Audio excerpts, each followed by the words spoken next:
Marcos, capítulo 15. Jesus diante de Pilatos.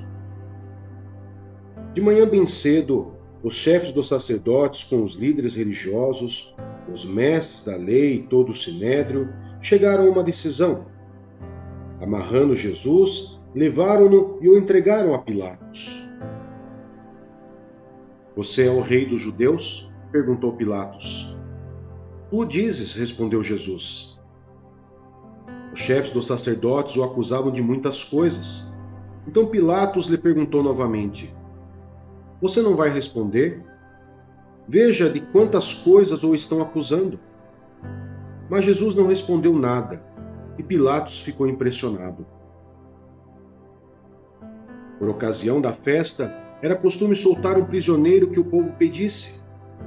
Um homem chamado Barrabás estava na prisão com os rebeldes, que haviam cometido assassinato durante uma rebelião. A multidão chegou e pediu a Pilatos que lhe fizesse o que costumava fazer. "Vocês querem que eu lhes solte o rei dos judeus?" perguntou Pilatos, sabendo que fora por inveja que o chefe dos sacerdotes lhe haviam entregado Jesus. Mas os chefes dos sacerdotes incitaram a multidão a pedir que Pilatos, ao contrário, soltasse Barrabás. "Então, que farei com aquele a quem vocês chamam rei dos judeus?" perguntou-lhes Pilatos. "Crucifica-o", gritaram eles. "Por quê? Que crime ele cometeu?" perguntou Pilatos. Mas eles gritavam ainda mais: "Crucifica-o!" Desejando agradar a multidão, Pilatos soltou-lhes Barrabás, mandou açoitar Jesus e o entregou para ser crucificado. Os soldados zombam de Jesus. Os soldados levaram Jesus para dentro do palácio, isto é, ao pretório, e reuniram toda a tropa. Vestiram-no com um manto de púrpura, depois fizeram uma coroa de espinhos e a colocaram nele. E começaram a saudá-lo: "Salve o rei dos judeus!" Batiam-lhe na cabeça com uma vara e cuspiam nele. Ajoelhavam-se e lhe prestavam adoração. Depois de terem zombado dele, tiraram-lhe o manto de púrpura e vestiram-lhe suas próprias roupas. Então o levaram para fora a fim de crucificá-lo. A crucificação. Certo homem de Cirene, chamado Simão, pai de Alexandre e de Rufo, passava por ali, chegando do campo. Eles o forçaram a carregar a cruz. Levaram Jesus ao lugar chamado Gólgota, que quer dizer lugar da caveira. Então lhe deram vinho misturado com mirra, mas ele não o bebeu, e o crucificaram. Dividindo as roupas deles, tiraram sortes, para saber com que cada um iria ficar. Eram 9 horas da manhã quando o crucificaram, e assim estava escrito na acusação contra ele: "O rei dos judeus." Com ele crucificaram 2 ladrões, um à sua direita e o outro à sua esquerda, e cumpriu-se a escritura que diz: "Ele foi contado entre os transgressores." Os que passavam lançavam-lhe insultos, balançando a cabeça e dizendo: "Ora, você que destrói o templo e reedifica em 3 dias, desça da cruz e salve-se a si mesmo." Da mesma forma, os chefes dos sacerdotes e os mestres da lei zombavam dele entre si, dizendo: "Salvou os outros, mas não é capaz de salvar a si mesmo. O Cristo, o Rei de Israel, desça da cruz, para que vejamos e creiamos." Os que foram crucificados com ele também o insultavam.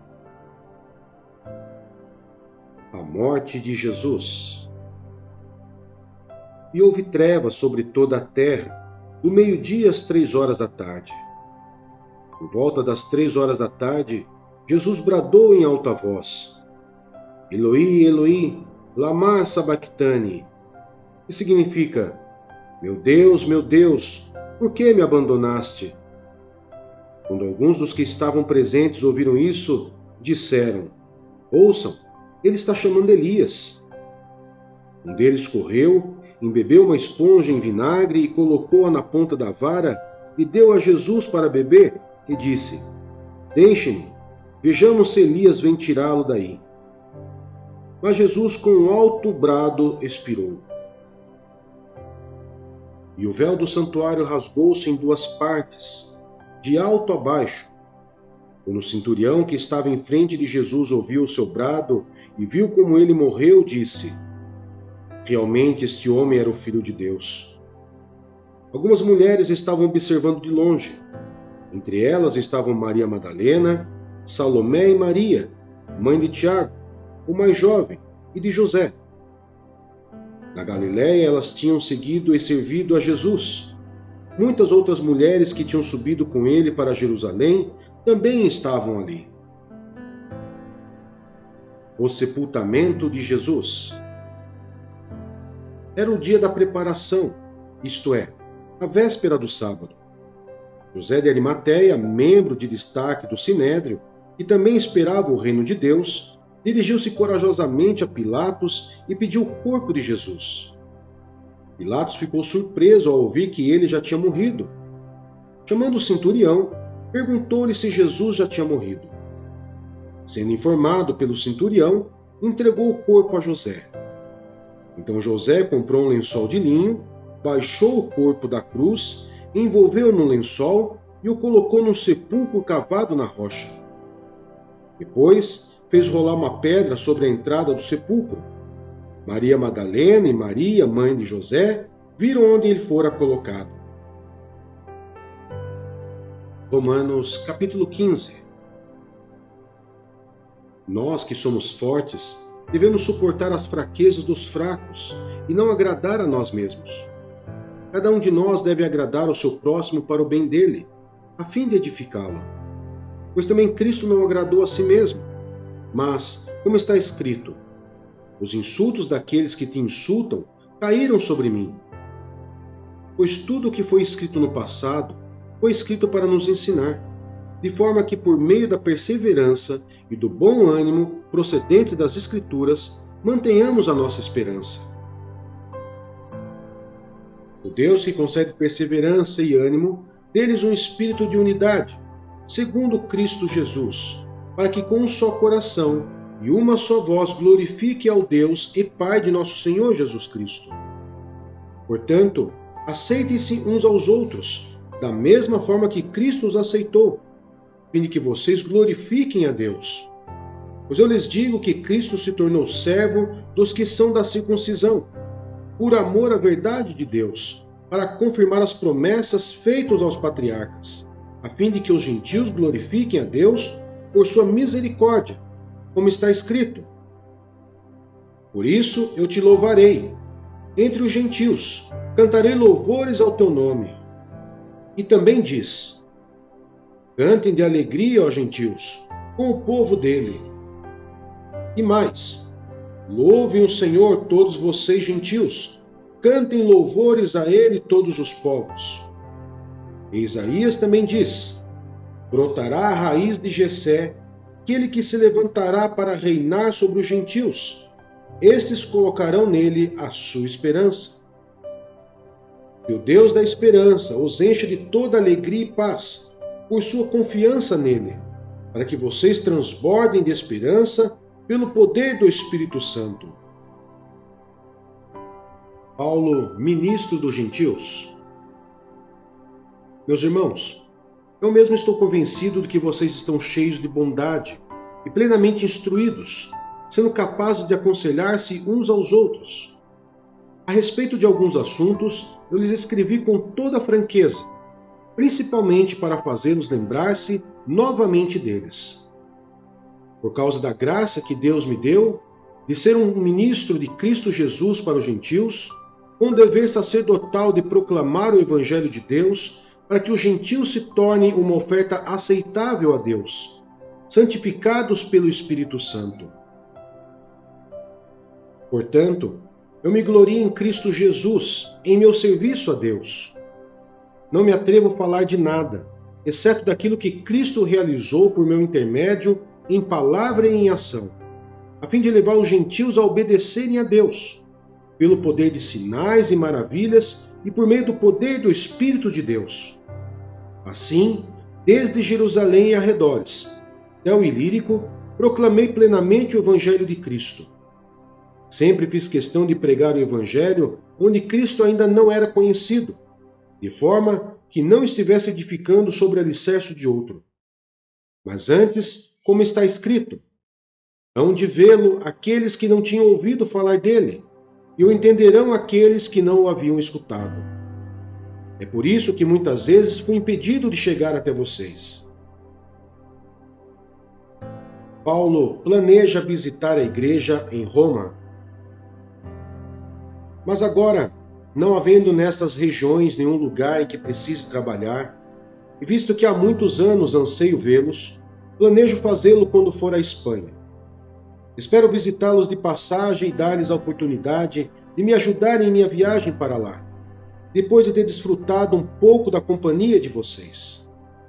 Agora, porém, estou de partida para Jerusalém, a serviço dos santos, pois a Macedônia e a Caia tiveram a alegria de contribuir para os pobres dentre os santos de Jerusalém.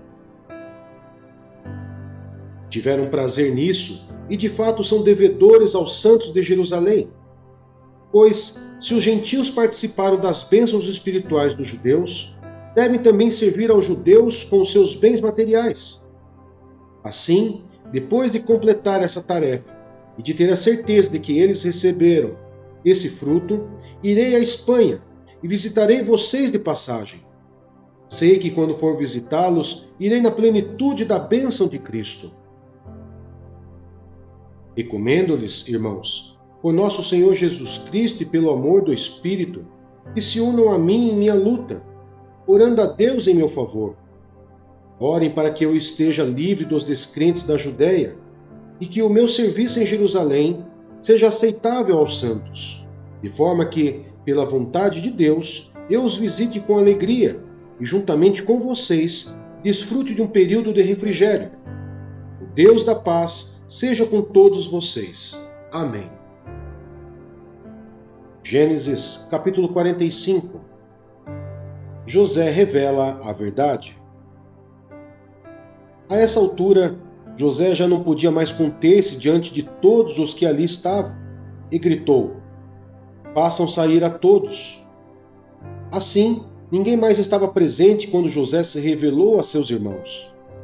E ele se pôs a chorar tão alto que os egípcios o ouviram, e a notícia chegou ao palácio do faraó. Então disse José a seus irmãos: eu sou José. Meu pai ainda está vivo?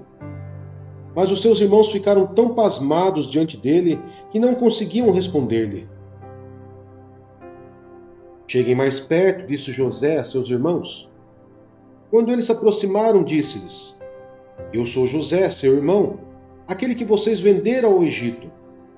Ora, não se aflinjam, nem se recriminem por terem me vendido para cá, pois foi para salvar vidas que Deus me enviou diante de vocês. Já houve 2 anos de fome na terra, e nos próximos 5 anos não haverá cultivo nem colheita. Mas Deus me enviou à frente de vocês para lhes preservar um remanescente nesta terra e para salvar-lhes a vida com um grande livramento. Assim, não foram vocês que me mandaram para cá, mas sim o próprio Deus. Ele me tornou ministro do faraó e me fez administrador de todo o palácio e governador de todo o Egito. Voltem depressa a meu pai e digam-lhe: assim diz o seu filho José, Deus me fez senhor de todo o Egito. Vem para cá, não te demores. Tu viverás na região de Gozém e ficarás perto de mim, tu, os teus filhos e os teus netos, as tuas ovelhas, os teus bois e todos os teus bens. Eu te sustentarei ali, porque ainda haverá 5 anos de fome. Do contrário, tu, a tua família e todos os teus rebanhos acabarão na miséria. Vocês estão vendo com seus próprios olhos, e meu irmão Benjamim também, e realmente sou eu que estou falando com vocês. Contem a meu pai quanta honra me prestam no Egito, e tudo que vocês mesmos testemunharam, e tragam meu pai para cá depressa. Então ele se lançou chorando sobre o seu irmão Benjamim e o abraçou, e Benjamim também o abraçou chorando. Em seguida beijou todos os seus irmãos e chorou com eles. e só depois os seus irmãos conseguiram conversar com ele. Quando se ouviu no palácio do faraó que os irmãos de José haviam chegado, o faraó e todos os seus conselheiros se alegraram. Disse então o faraó a José: diga a seus irmãos que ponham as cargas de seus animais, voltem para a terra de Canaã e retornem para cá trazendo seu pai e suas famílias. Eu lhes darei o melhor da terra do Egito e vocês poderão desfrutar a fartura dessa terra. Mande-os também levar carruagem do Egito para trazerem as suas mulheres, os seus filhos e seu pai. Não se preocupe com os seus bens, pois o melhor de todo o Egito será de vocês. Assim fizeram os filhos de Israel. José lhes providenciou carruagens, como o faraó tinha ordenado, e também mantimentos para a viagem. Cada um deu uma muda de roupa nova, mas a Benjamim deu 300 peças de prata e 5 mudas de roupa nova. E a seu pai enviou 10 jumentos carregados com o melhor do que havia no Egito, e 10 jumentas carregadas de trigo, pão e outras provisões para a viagem. Depois despediu-se dos seus irmãos e, ao partirem, disse-lhes: não briguem pelo caminho. Assim partiram do Egito e voltaram a seu pai Jacó, na terra de Canaã, e lhe deram a notícia: José ainda está vivo. Na verdade, ele é o governador do Egito. O coração de Jacó quase parou. Não podia acreditar neles.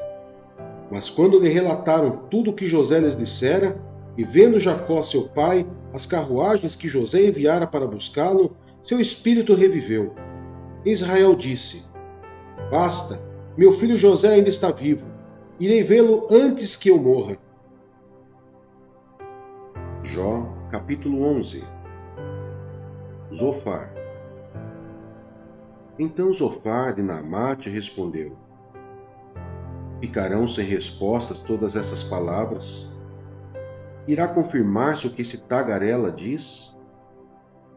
Sua conversa tola calará os homens? Ninguém o repreenderá por sua zombaria? Você diz a Deus: a doutrina que eu aceito é perfeita e sou pura aos teus olhos. Ah, se Deus lhe falasse, se abrisse os lábios contra você e lhe revelasse os segredos da sabedoria. Pois a verdadeira sabedoria é complexa. Fique sabendo que Deus esqueceu alguns dos seus pecados. Você consegue perscrutar os mistérios de Deus? Pode sondar os limites do Todo-Poderoso? São mais altos que os céus. O que você poderá fazer? São mais profundos que as profundezas. O que você poderá saber? Seu comprimento é maior que a terra e a sua largura é maior que o mar. Se ele ordena uma prisão e convoca o tribunal, quem poderá opor-se? Pois ele não identifica os enganadores, não reconhece a iniquidade logo que a vê? Mas o tolo só será sábio quando a cria do jumento selvagem nascer homem.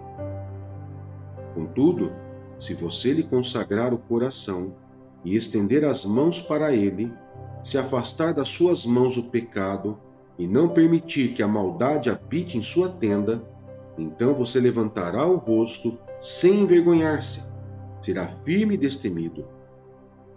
Você esquecerá as suas desgraças, lembrando-as apenas como águas passadas.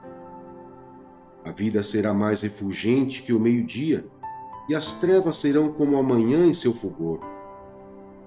Você estará confiante, graças à esperança que haverá, olhará ao redor e repousará em segurança. Você se deitará e ninguém lhe causará medo, e muitos procurarão o seu favor. Mas os olhos dos ímpios fenecerão, e em vão procurarão refúgio.